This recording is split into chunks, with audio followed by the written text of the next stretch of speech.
আপনার নামে কয়টি সিম রেজিস্ট্রেশন করা আছে এখনই চেক করে নিন। আসলে আমরা আমাদের এনআইডি কার্ড দিয়ে অনেকগুলো সিম রেজিস্ট্রেশন করে ফেলি, কিন্তু আমরা ভুলে যাই যে আমাদের এনআইডি কার্ড দিয়ে কতটা সিম রেজিস্ট্রেশন করা আছে বা কোন কোন নাম্বার রেজিস্ট্রেশন করা আছে।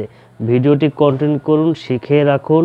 আর এরকম ইম্পর্টেন্ট ভিডিও পেতে পেজটি অবশ্যই ফলো দিয়ে সাথে থাকুন। প্রথমে আপনি ডায়াল প্যাডটি ওপেন করবেন।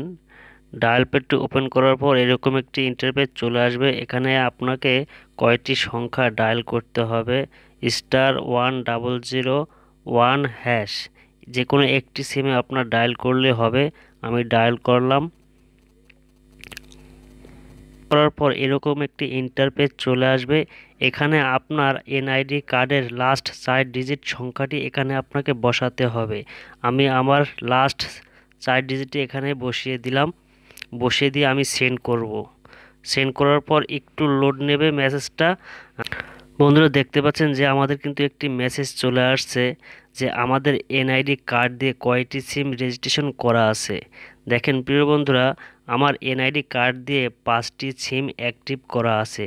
গ্রামীণ থেকে, বাংলালিংক থেকে, রবি থেকে, এয়ারটেল থেকে কয়টি সিম আমি রেজিস্ট্রেশন করেছি এখানে তারা দিয়ে দিয়েছে। আমার মোট 5টি সিম অ্যাক্টিভ করা আছে। আপনি আপনার এনআইডি কার্ড এভাবে চেক করবেন।